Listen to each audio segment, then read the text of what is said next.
Hello friends, आज के video में हम बात करते हैं बैक्टीरियल सेल स्ट्रक्चर में मिलने वाले अपेंडेजेस की। तो सबसे पहले तो अपेंडेजेस होते क्या हैं?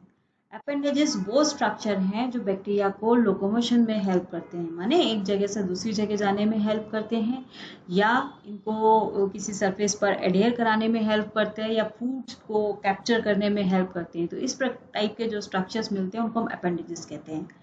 अगर मैं बैक्टीरिया की बात करूं तो बैक्टीरिया में तीन टाइप के अपेंडेजेस मिलते हैं, फ्लैजिला, पिलाई एंड फाइमरी। ठीक है। अगर मैं एक बैक्टीरियल सेल स्ट्रक्चर को ड्रॉ करूं तो उसमें मैं अगर फ्लैजिला को दिखाऊं तो फ्लैजिला कुछ इस तरीके का होगा। ठीक है। पिलाईज जो होंगे वो इस तरीके के होंगे, एंड अगर फाइमरी को ड्रॉ करती हूँ तो ये फाइमरी होंगे। आप देख के स्ट्रक्चर समझ सकते हो, कंपेयर कर सकते हो तीनों को कि कौन सा फ्लैजिला है। ये फ्लैजिला है, ये पिलाई है, और ये फाइमरी है। ठीक है, this one is fimbriae, this one is pili, this one is flagella. ठीक है। तो let's start with the flagella first. Flagella को सिंगुलर, हम अगर एक सिंगल फ्लैजिला प्रेजेंट है तो उसे हम कहते हैं flagellum. Flagellum is not none other than single flagellum. अगर स्ट्रक्चर की बात करूं, एक थ्रेड लाइक स्ट्रक्चर है, जैसे कि आपको फिगर में दिख रहा है। थ्रेड लाइक स्ट्रक्चर है which is concern with the motility of bacterial cell, माने ये फ्लैजिला को एक जगह से दूसरी जगह ले जाने में हेल्प करता है। ठीक है। इसके कॉम्पोजिशन की अगर हम बात करें तो ये प्रोटीन का बना हुआ स्ट्रक्चर है। प्रोटीन कौन सी है यहाँ पर? Flagellin protein. फ्लैजिलिन प्रोटीन एक हेलिकल प्रोटीन होती है, हेलिकल प्रोटीन। ठीक है, ये अगेन इंपॉर्टेंट है, क्वेश्चन बन जाता है नीट का कि फ्लैजिलिन प्रोटीन किस टाइप की प्रोटीन है? Helical protein. ये आपको ऑप्शन दे दिए जाएंगे और आपको सर्च करना होगा कि which one is the helical protein in nature या स्ट्रक्चर। ठीक है। On the basis of number of flagella, कि बैक्टीरिया के सरफेस पर कितने फ्लैजिला प्रेजेंट है और कहाँ लोकेटेड है, उस बेसिस पर इसको हम कहते हैं फ्लैजिलेशन। उस बेसिस पर हम बैक्टीरिया को 6 टाइप में क्लासिफाई कर सकते हैं। ठीक है। What is flagellation? Flagellation is the number and the mode of attachment, किसका? फ्लैजिला का, and mode of attachment of flagella with the bacterial cell. तो 6 टाइप होते हैं।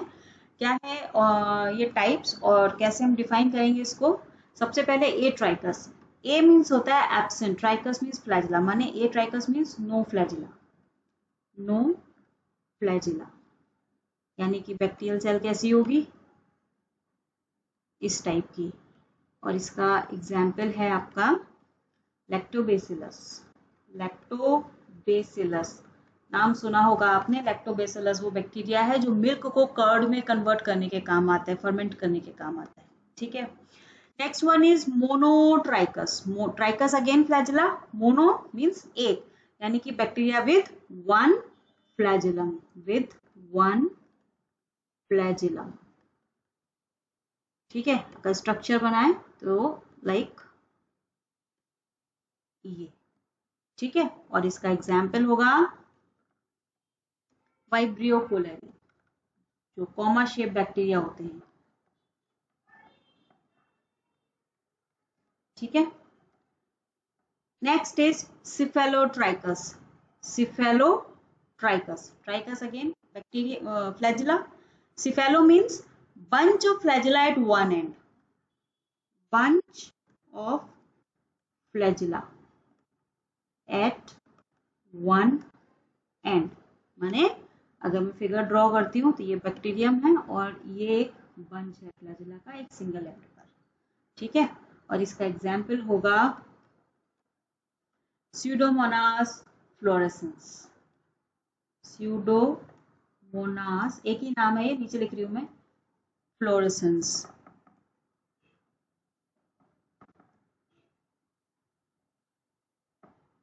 ठीक है। Next is amphitrichous. एम्फी माने आपको दो फ्लैजिला मिलेंगे ऑपोजिट टू ईच अदर, माने दो एंड पर। अगर बैक्टीरिया आपका ओवल शेप है, एक फ्लैजिला एक एंड पर मिलेगा, दूसरा फ्लैजिला दूसरे एंड पर मिलेगा। This is amphitrichous. और इसका एग्जाम्पल है नाइट्रोसोमोनास। नाइट्रोसोमोनास। आप कैसे डिफाइन करोगे? 2 फ्लैजिला एट ऑपोजिट एंड्स। इसको मैं यहाँ लिख देती हूँ, 2 flagella at opposite ends, amphitrichous. ठीक है। देन बात आती है लोफोट्राइकस की। लोफोट्राइकस में अभी दोनों एंड पर आपको बंच मिलेगा फ्लैजिला का, यानी कि ये बैक्टीरिया है और इसके एक एंड पर ये बंच है और दूसरे एंड पर ये बंच है। ठीक है। और इसका एग्जाम्पल है स्पाइरेलम,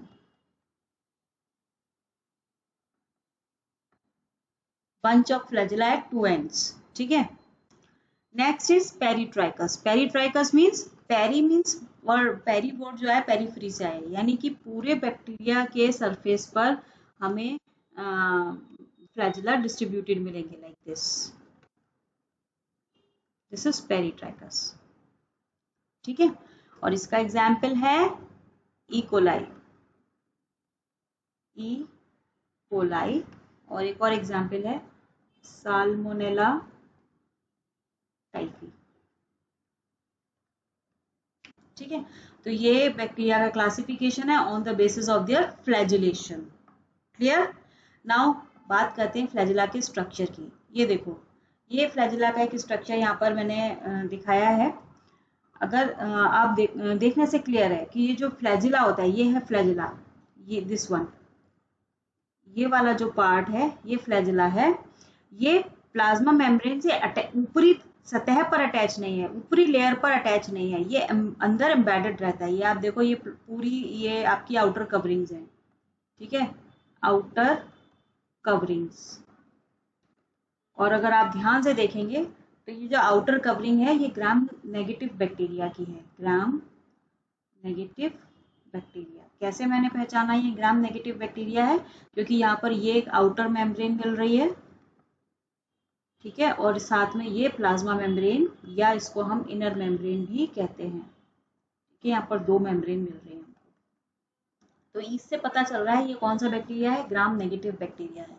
तो फ्लैजिला जो है आप देख रहे हो ना, आउटर कवरिंग से पूरा अंदर तक धंसा हुआ है, फिक्स्ड है प्रॉपरली, ऊपरी सतह से अटैच नहीं है कि एक थ्रेड लाइक स्ट्रक्चर और आप इजीली खींच लोगे, नहीं, ऐसा नहीं है। तो यहाँ पर हम देखें तो पूरे से स्ट्रक्चर को हम 3 पार्ट्स में डिवाइड कर सकते हैं। ये वाला जो स्ट्रक्चर है ये, इसको हम कहते हैं बेसल बॉडी, बेसल बॉडी। ठीक है। उसके बाद आता है ये वाला स्ट्रक्चर, ये जो आप देख रहे हो एनवलप टाइप का, इसको हम कहते हैं हुक।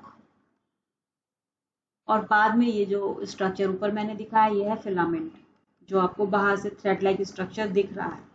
ठीक है, क्लियर। अब आप देखो बेसल बॉडी की मैं बात करूं तो बेसल बॉडी में आपको स्ट्रक्चर दिख रहा है यहाँ पर, ये देखो, ये एक शाफ्ट लाइक स्ट्रक्चर है ये।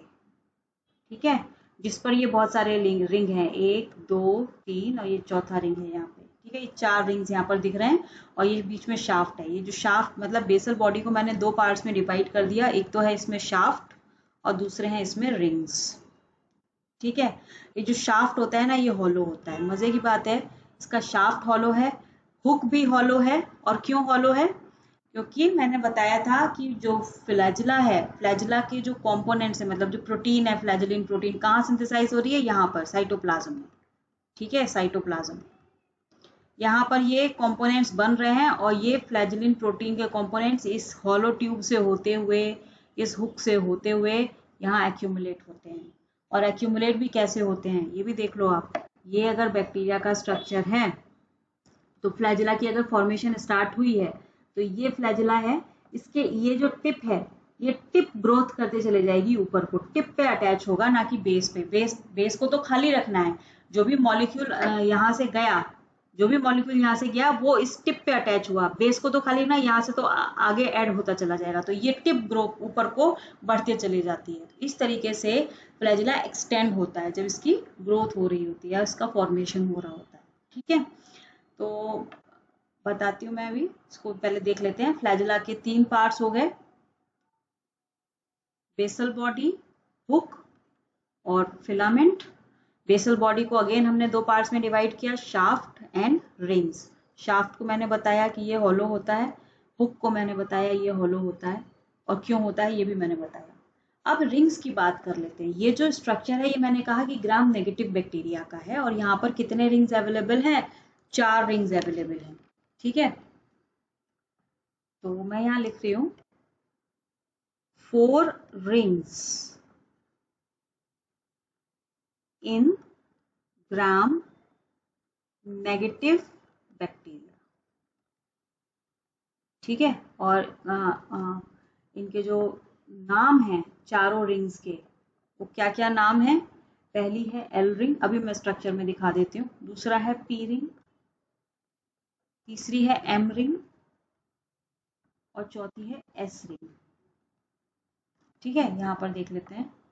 ये देखो, थोड़ा सा मैं इरेज कर रही हूँ इसको। ये देखो आप, ये वाली जो रिंग है ये है L ring. This one is the L ring. Clear? जो सेकेंड रिंग मैंने दिखाई थी, ये इसको मैं इरेज कर देती हूँ ताकि आपको विजिबल हो जाए। ठीक है, दूसरी जो ये वाली रिंग है ये है आपकी पी रिंग। ठीक है, तीसरी है ये वाली एम रिंग, और सबसे अंदर जो है दिस वन, ये है आपकी एस रिंग। ठीक है, क्यों इसको हमने ये नाम दिए हैं? एल रिंग को एल रिंग इसलिए कह रहे हैं क्योंकि ये वाला जो मेम्ब्रेन होता है ना, दिस वन, ये लाइपोपॉलीसेकेराइड का बना होता है। यहाँ पर इम्बेडेड मिलता है लाइपोपॉलीसेकेराइड, बहुत ज्यादा क्वांटिटी में मिलता है। तो L stands for lipopolysaccharide. P, P ये वाला जो हिस्सा है ये आपका पेप्टिडोग्लाइकन लेयर है, सेल वॉल है, तो पी आया है पेप्टिडोग्लाइकन से। M, M is for plasma membrane, ये प्लाज्मा मेम्ब्रेन वाला एरिया हो गया, तो ये प्लाज्मा मेम्ब्रेन में, और ये कैसी है? एम्बेडेड है। और जबकि जो लास्ट रिंग है this is called S ring, which is directly attach to the membrane. थोड़ा सा अंदर की तरफ ये एक्सपोज्ड है, देख रहे हो आप अंदर, ये प्लाज्मा मेम्ब्रेन यहाँ फिनिश हो गई, ये अंदर एक्सपोज है ये। ठीक है, तो ये यहाँ पर इसको होल्ड कराने का अंदर तक काम करती है। तो यहाँ पर मैं लिख देती हूँ एल रिंग, एल रिंग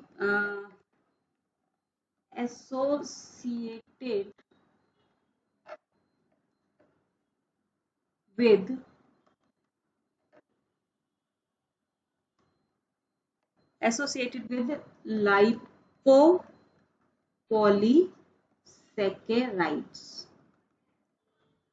ठीक है, पी रिंग with पेप्टिडोग्लाइकन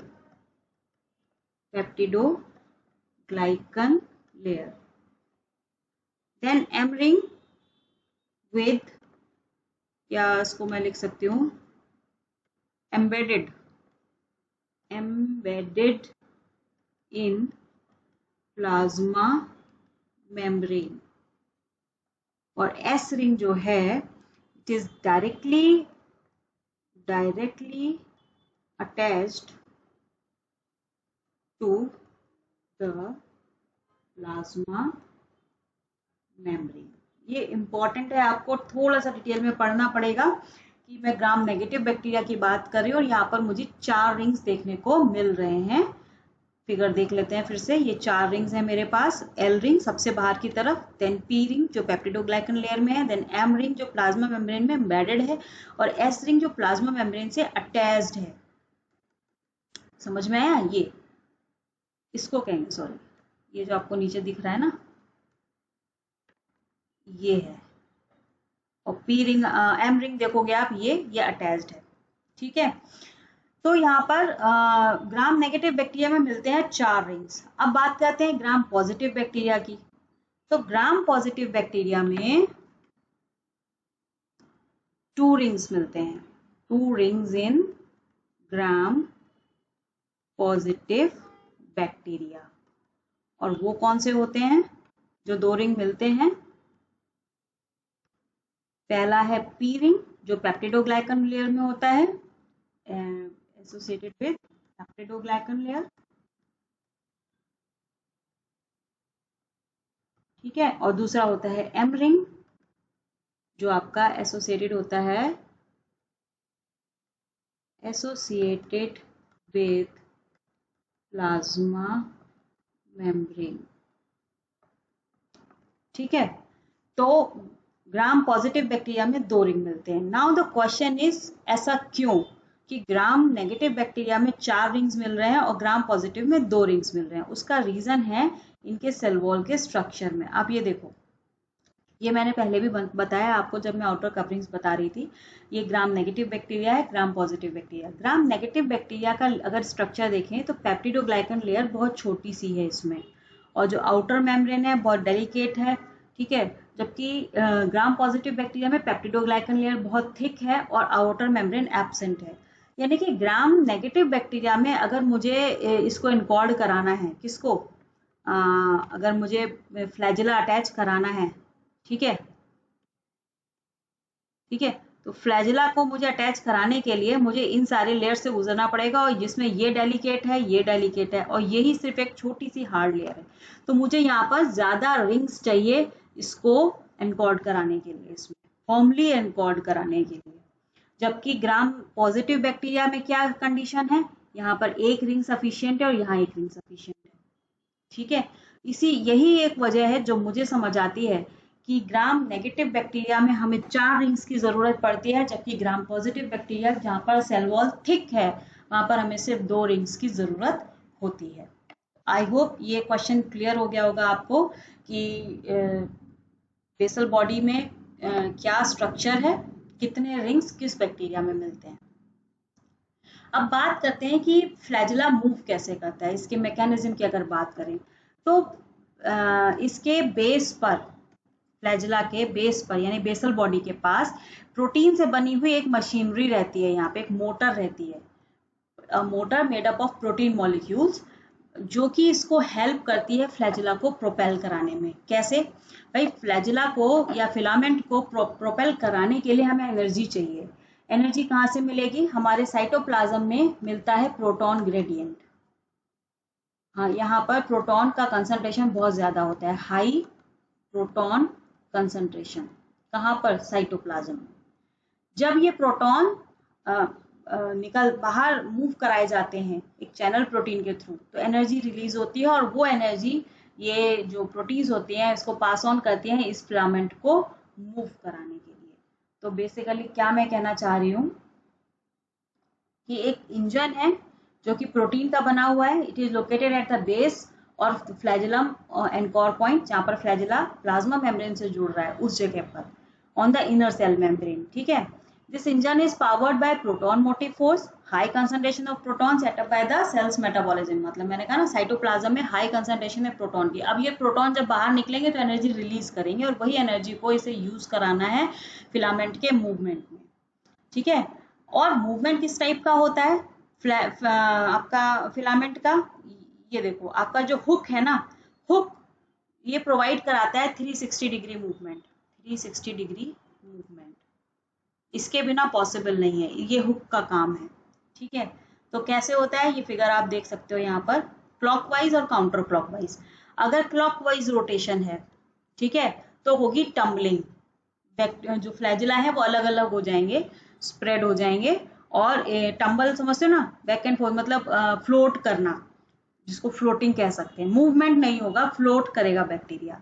जबकि काउंटर क्लॉकवाइज जब मूवमेंट होगा तो बैक्टीरिया सारे इकट्ठे हो जाएंगे बंच में।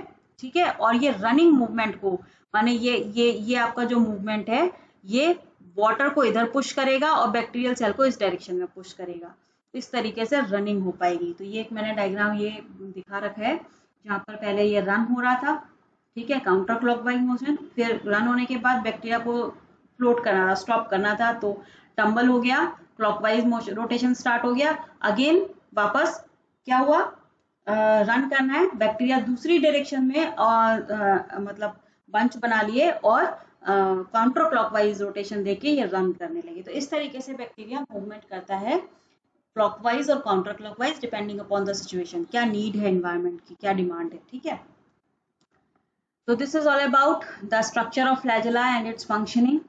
लास्ट में एक पॉइंट मैंने ऐड कर दिया कि फ्लैजिलम प्रोटीन मॉलिक्यूल्स जो होते हैं टू द इसके टिप पर ऐड होते हैं, ना कि इसके बेस पर। ये इंपॉर्टेंट पॉइंट है आपके नीड से रिलेटेड।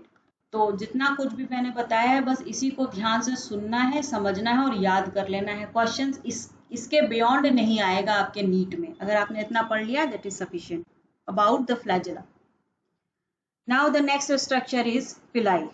सिंगुलर हम इसको कहते हैं पाइलस। अगर एक सिंगल पाइलस पिलाई प्रेजेंट है तो उसको हम पाइलस कहेंगे। प्लूरल फॉर्म इज पिलाई।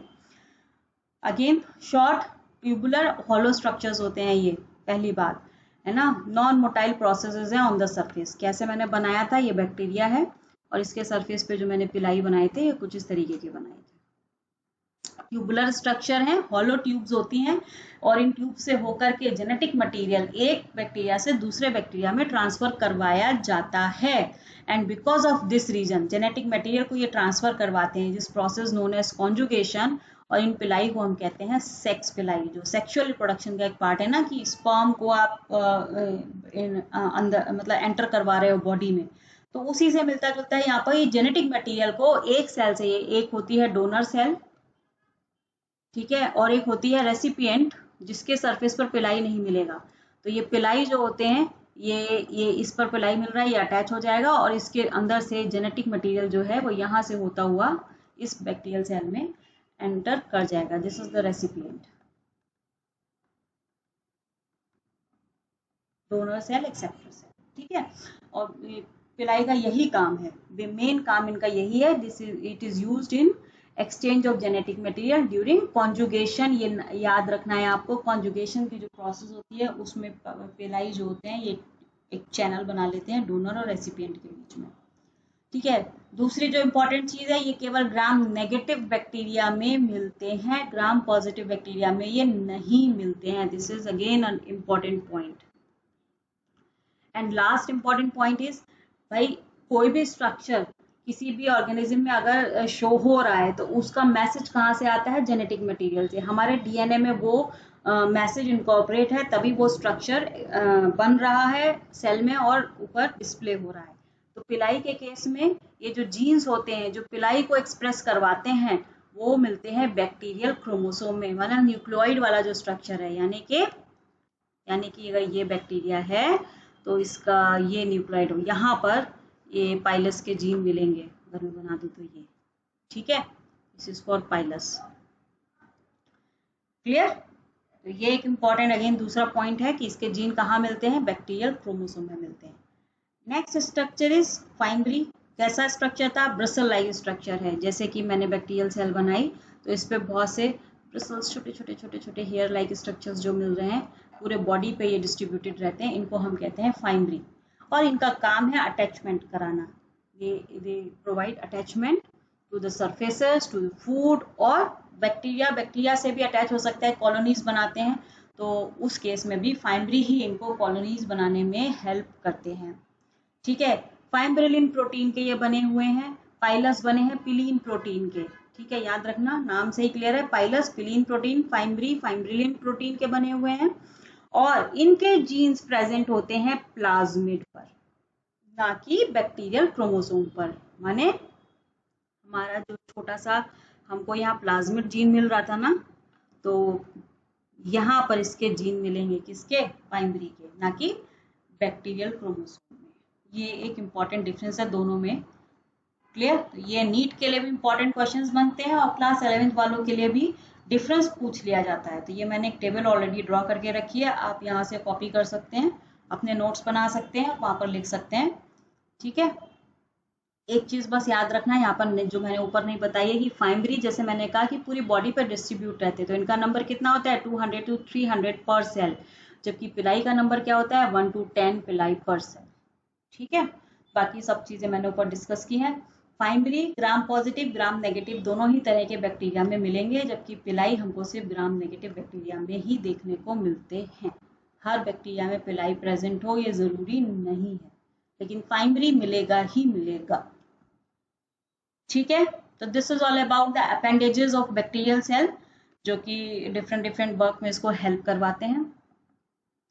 कुछ पॉइंट्स इंपॉर्टेंट मुझे लास्ट में मिले हैं जो कि बैक्टीरिया में बायोलॉजिकल एक्टिविटीज होती हैं या नहीं होती हैं, उनके बारे में आपको जस्ट इसको याद कर लेना है, ज़्यादा डिटेल में जाने की ज़रूरत नहीं है, और उसकी ज़रूरत भी नहीं है, नीट में पूछा भी नहीं जाता है, ठीक है। वो क्या पॉइंट्स हैं, साइटोप्लाज्म में कोई स्ट्रीमिंग मूवमेंट नहीं होता है, ठीक है।